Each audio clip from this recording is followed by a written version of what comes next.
Okay, this is Wyatt and Moe with Christina, and we are doing two dog work here to set up dual recall, dual sit from the front, and automatic behaviors as well as hand and voice.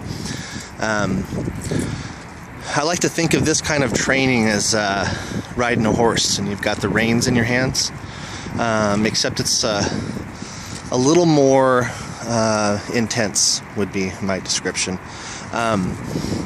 The ability to coordinate the leash pulls with the temperament and disposition of two different animals is extremely complex, and we've been able to really come up with some great stuff with these two, as far as heeling from the side together, coming to the front, laying down, keeping themselves focused, and we think that it's important that they, at times work together so that the expectations are equal and fair, and so each dog can have a sense of accomplishment that is equal with the other one, so that we can avoid pack competition and things of that nature. And Wyatt there's a big lover. In fact, if you try to pet Moe, he will usually try to intercept. And so, for the sake of Moe, we worked on that behavior in him just a little bit. The attention hog, as it were. So, I'm just going to kind of close in here a little bit.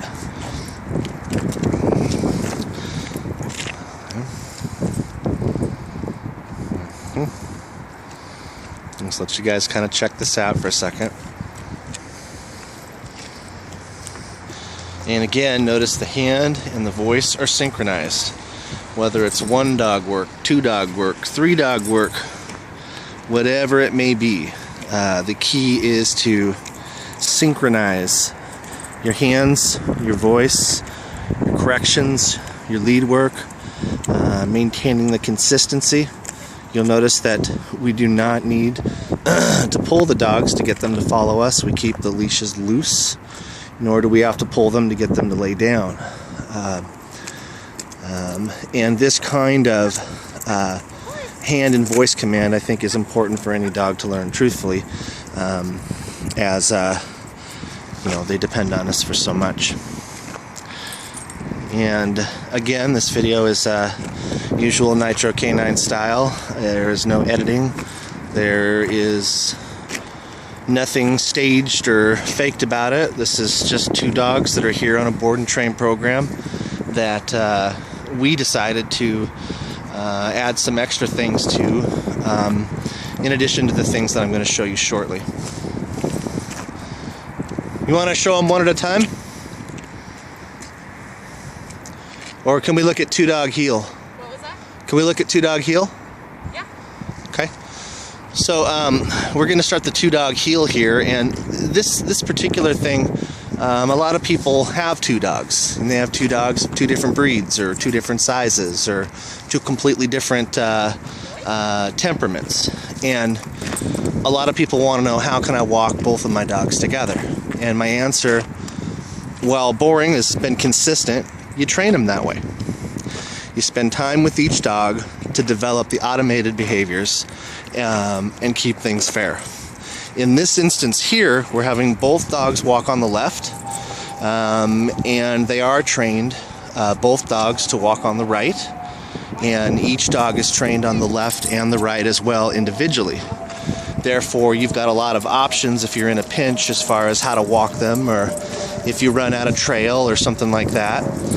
And off leash, I can tell you this stuff looks absolutely incredible, but this is only the second or third day that we've worked on this specific drill here, so it ought to be ready for off lead testing in 4 or 5 days. And again, the lead must be loose and soft, tiny, light, minute pulls, almost like course adjustments. And we noticed with little Moe that his tail really picked up, and his overall confidence took a huge leap in the correct direction at the offset of this training, and really made him feel on par in his pack. Really made him feel like you know, he was just as good and just as important and all of those kinds of things. Sometimes dogs that are a little bit overborne on by the more dominant of the pair, you know, can become aloof and have some socialization issues. So it's good to train them together and keep things fair, keep things consistent. Okay, what do you want to show next there? The new Moe and Wyatt separately. Sure. Okay. Unless you want to show them on both sides, or would it show them on the other side? On the right side? Mm-hmm. Yeah, maybe just one loop around, then we'll show their work individually. Okay. Now, you guys probably couldn't see that she was throwing some stays and some things like that. And you'll also notice that in this instance, Wyatt's on the inside and Moe is on the outside. And we will reverse their positioning almost each time. You notice how he spun out just a little far on that automatic sit there and was like, well, I don't know what happened. So it's good to practice them on both sides, but also on different sides of each other on your same side. And this will give you some flexibility in application, because you're not always going to walk them the same, and you're not always going to feel like walking them the same. So the key is to be prepared. Hi there, boys. Yes, I know you two. Yes, I know. Okay, I just had to interfere for a second. Who do you want me to take? You can take Wyatt first. Okay, I'll take Mr. Wigglebutt here. Okay.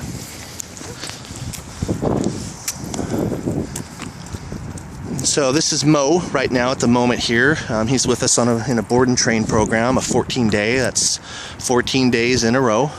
And I believe we're about 10 days here. I think he's got 4 more nights. And as you can see, he's got the little 4-paw trot. He has the remarkable automatic sit. I mean, he's actually really sharp on that. And his tail is higher. If you look at his tail, and when she comes back a little closer, you guys will start to notice that there's a real kind of 4-legged clip-clop to his walk, but a nice wagging in that tail. So he really enjoys working. He really enjoys the connection of running through obedience exercises and accomplishing things for his handler. And this is important to him. And this guy over here, see, when he's watching, you know, it's all he can do to not try to run over there and say, well, I want some attention too. You know, this should really be about me. And he's really come a long way on that. Mr. YY here. Mr. Wyatt. Hey, Wyatt. There's my boy dog. Okay, get back to the business at hand here.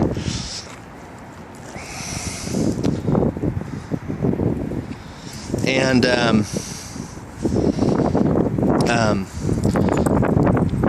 yeah, there it is. So you look at that tail and watch how it's going to start to wag. You see the increase in speed, and then the tail comes up. The increase in speed, and then the tail comes up. So for this particular dog, he likes a challenging training session. He wants increases and decreases in speed. He wants eye contact with each and every stop. He has to be challenged, or he actually becomes bored and then uninterested in working. And you can't really food lure him out of it or anything else. I mean, kind of once he's decided that he doesn't want to work, then that's really literally the end of it. And so we found the secret with him was to make it harder and to challenge him more. And just a whole new dog started to emerge. A much more connected and visually sharp dog, much more obedient, much more caring about what we thought and what we were asking him to do. It just really made him feel great. And as you can see there, he drops into those downs with almost cat-like reflex. That's the position. Could you show both transitions? Okay, so we're going to show you the transitional work. And this is designed for navigating tight spaces within the city. Also it's a great technique for drive redirection if your dog has a squirrel fixation or is showing any types of aggression. We go back at the side like that. When she spins, the dog automatically goes back into the heel and the automatic sit that we've previously established. So in other words, we try to send them out of a situation back into one that is known, familiar, and comfortable. And that, in this case, would be the side heel. So you should be able to step back just as she's doing. Your dog should hook to your center, and then you can then make a decision about which direction you would like to go on your walk.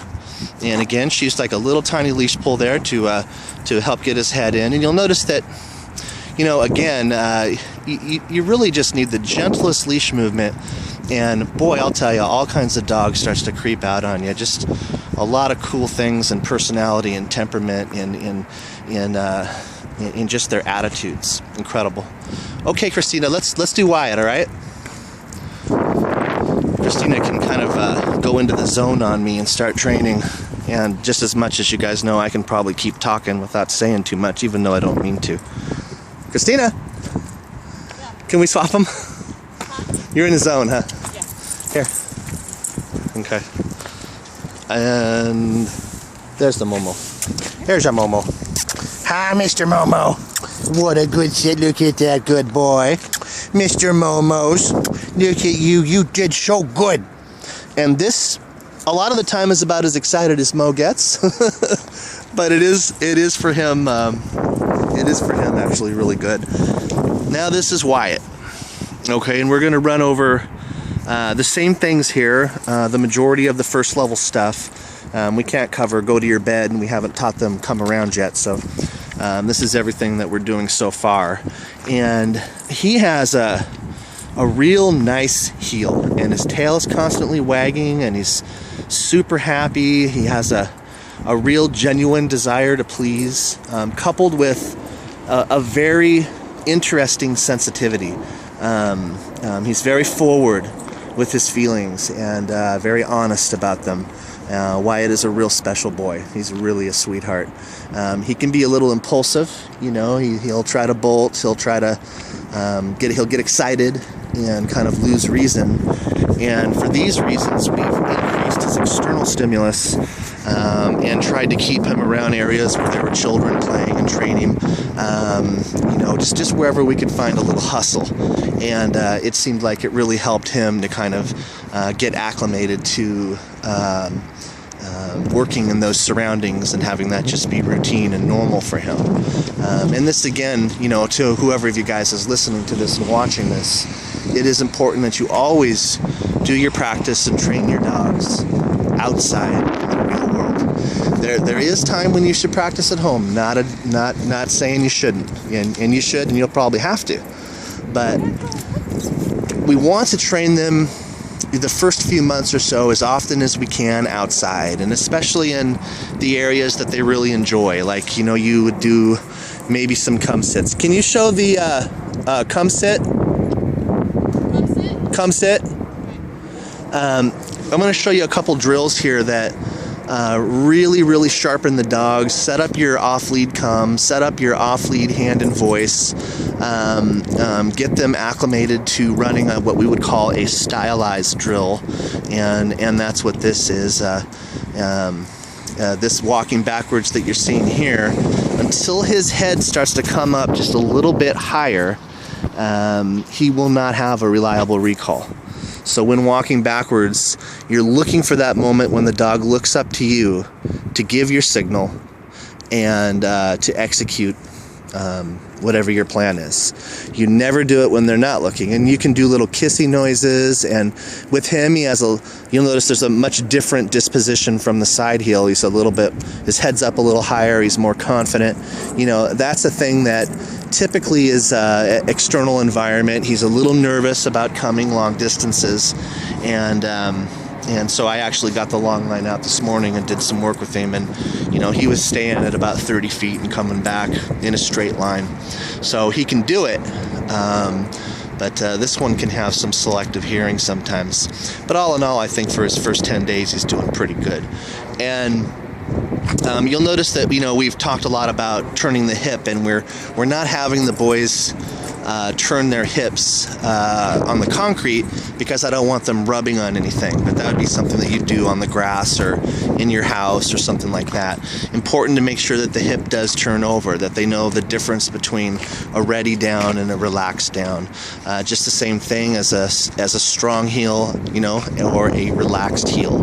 That there's always a flip side to everything you do, a reverse side of it that is just as applicable and just as important, even if it is the opposite. Yeah, look at that tail. I can tell you personally, he can clear a coffee table with that thing. It's incredible. That's his come around that like I said, we just started it, I think, this morning, and he caught it pretty quick. He'll have that in the bag by the time he goes home. And he can actually do that from both sides, on or off leash. You'll notice that she takes some steps back and then she walks forward, and what happens? He clicks into his side heel. He looks for the praise, he looks for the confirmation, therefore, job well done, good boy. And this is what builds their desire to do it. Okay? It's not food. It's not just pacifying them with food.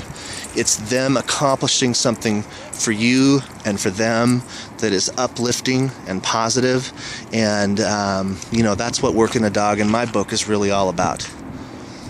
Okay? All right, Sarah, so I shot this for you, and I hope you enjoy it. Thank you very much. And we will be in touch probably in another day or so with some more pictures and stories and things like that. The dogs are doing absolutely fabulous. In literally every regard. So thank you.